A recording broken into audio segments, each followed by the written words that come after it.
Olá pessoal, aqui é o professor enfermeiro Marcelo Lobato, hoje com um novo vídeo para o canal agora com um novo nome, Missão Enfermagem. Procure no YouTube, Missão Enfermagem, professor enfermeiro Marcelo Lobato. E o tema hoje é dreno de tórax. Vou colocar em alguns minutos uma ideia geral dos cuidados de enfermagem com o dreno de tórax. Bom, para iniciar a conversa, a gente vai dizer que quando você fala dreno de tórax, você vai ter o dreno mediastinal e o dreno pleural. São dois drenos diferentes que vão no tórax. O objetivo dos drenos está nesse quadro aqui. Aqui eu coloquei o objetivo do dreno pleural e lembrei um pouquinho aqui em cima a fisiologia pulmonar. E também coloquei o objetivo do dreno mediastinal, certo? Nessa imagem seguinte, você vai ter uma ideia de como estaria colocado o dreno mediastinal. O dreno mediastinal ele fica no espaço mediastino, que é entre os pulmões, após o externo, o osso externo, à frente da coluna, certo? Nesse espaço fica grandes vasos, a traqueia, o esôfago, abaixo fica o diafragma e fica nesse espaço de coração. Então, por exemplo, uma cirurgia que lese algum vaso ou principalmente o coração vai sangrar nesse espaço, o mediastinal, e é necessário um dreno nesse espaço para drenar líquido e sangue que fica acumulado naquele espaço. Isso pode ser muito prejudicial. E, na sequência, um dreno pleural.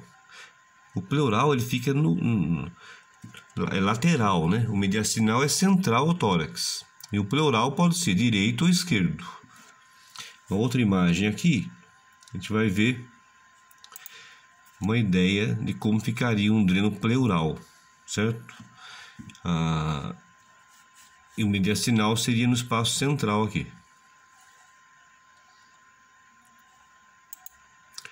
Então aqui nesse quadrinho fica registrado para vocês a fisiologia pulmonar e a função dos drenos pleural e mediastinal. Nesse outro quadro coloquei os materiais necessários para o preparo da pele, para a barreira, né? Vai ser um campo estéreo, e para a drenagem em si. Então também fica registrado nesse quadrinho todos os materiais que vocês vão usar para auxiliar o médico a passar os drenos, tanto pleural quanto mediastinal, o dreno de tórax. Na sequência, tem também um resuminho de como auxiliar no procedimento. Isso vai ajudá-los quando você for trabalhar, ou quem já trabalha e ainda tem dúvida, ajuda a ter uma sequência lógica de como auxiliar no procedimento. Nessa imagem, voltando nessa imagem aqui, você vai perceber que o dreno pleural ele fica entre as pleuras e fica conectado a um frasco. Esse frasco vai usar um pouco de líquido lá embaixo. Esse líquido é chamado de selo d'água. Para que serve esse selo d'água?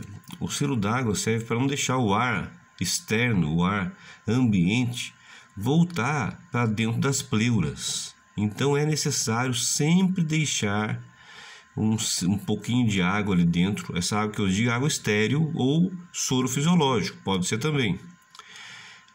Cada frasco tem o seu padrão, às vezes 300 ml, às vezes 500 ml. E esse selo d'água é o que vocês vão trocar de tempo em tempo. Então, por exemplo, se eu coloquei ali 300 ml de soro fisiológico como selo d'água e no final do plantão de 12 horas tenho 600 ml, quer dizer que o drenou 300 ml. Você sempre subtrai a quantia do selo d'água, certo? Nesse tipo de sistema também pode acontecer alguns imprevistos, alguns erros, né? Então é muito comum, pós-cirurgia, o paciente sair com um sistema de sucção, como está representado nessa figura aqui embaixo, certo? Então vem aqui do paciente pingando sangue, aqui vai entrar um outro sistema que vai ser ligado num sistema de sucção, certo? e esse sistema vai sugar o tempo todo o ar aqui dentro, e esse ar faz uma sucção intermediária nesse outro frasco e puxa o sangue dentro do paciente. Isso é muito comum. Toda vez que o médico suspender o sistema de sucção, lembrar de deixar o respiro desse primeiro frasco livre. O que acontece de erro é muitas vezes deixar fechado o respiro, o suspiro, que seja, respiro. Então você deve sempre deixar aberto se não estiver mais ligado o sistema de sucção. Essa outra imagem é uma pinça, que a gente chama de pinça de ordenha. Ela tem duas roldanas que se encaixam, o sistema do dreno aqui fica entre esses encaixes e você vai fazendo uma punção aqui, fazendo uma ordenha, uma massagem no tubinho ali, de forma a puxar o que tem lá dentro, porque muitas vezes fica coágulo de sangue lá dentro. Então essa pinça de ordenha serve para isso, para não deixar coagular o sangue dentro do paciente. Um outro erro comum é esquecer essa pinça aqui, ó. Nessa imagem, olha o mouse ali, tem uma pinça, e essa pinça é difícil de trabalhar, porque de longe você não vê se ela está aberta ou se ela está fechada. Então você acaba esquecendo fechada. Isso pode ser muito grave, né? O dreno está ali para drenar, você não pode deixar fechado em hipótese alguma, certo? Então sempre atenção nesse ponto aí. Aqui tem um outro quadro com as complicações do uso inadequado do dreno. Então, no dreno mediastinal, aqui embaixo, a principal complicação é tamponamento cardíaco e morte, é parada. O dreno pleural, a principal complicação é pneumotórax hipertensivo, mas tem outras complicações. Então, fica registrado nesse quadro as complicações dos drenos, né? Tem que colocar no plural aí. Complicações dos drenos, tanto pleural quanto mediastinal.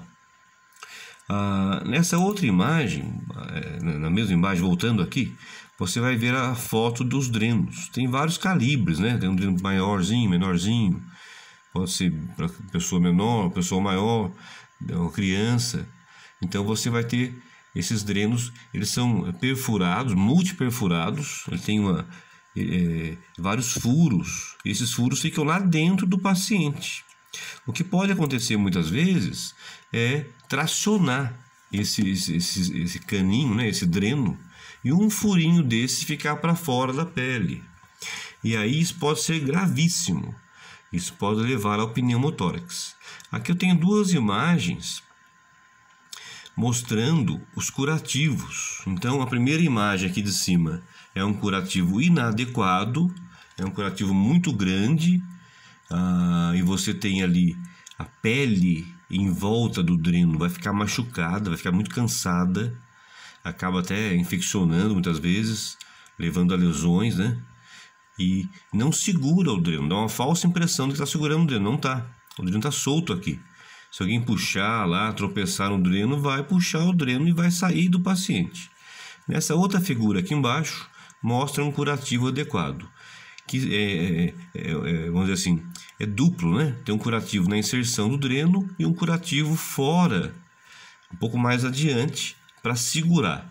Então esse curativo aqui, a função dele é segurar de alguma tração, isso é importante.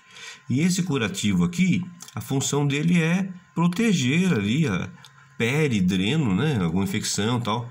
E esse curativo, ó, bem simples, bem sutil ali, bem tranquilo, ele vai ficar ali, ó, e vai trocar quantas vezes for necessário. Assim que for sujando o curativo, vai trocando o curativo para evitar a infecção, certo? Micropóreo bem suave ali para não machucar a pele, porque esse curativo vai ficar ali vários dias no mesmo lugar. Esse outro curativo é chamado de meso contra meso.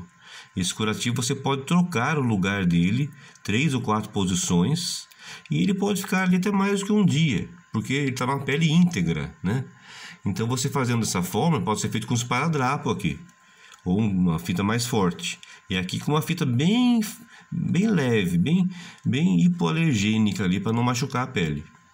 Então são dois curativos, esse com a função de fixação, para evitar tração, e esse com a função de proteção pele-dreno, para evitar infecções. Esse troca mais vezes e esse troca só quando for realmente necessário trocar, é muito sujo ou um tempo que a instituição padronize. Bom, soltou um quadrinho aqui, eu acho que não. Esses são os dados gerais aí de drenos, né? Eu dei uma pincelada por cima para não ficar muito longo o vídeo. A gente vai fazer esse mesmo tema na sala de aula. Eu acabo levando lá cerca de 3, 4 horas para passar essa ideia. Mas fica registrado aqui já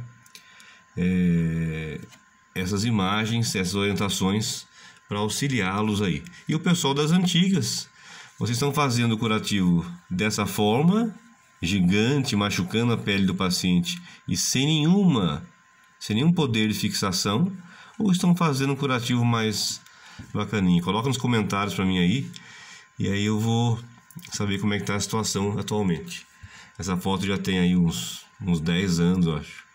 Então, muito obrigado da participação de vocês aí, desde já te agradeço, e um abração a todos.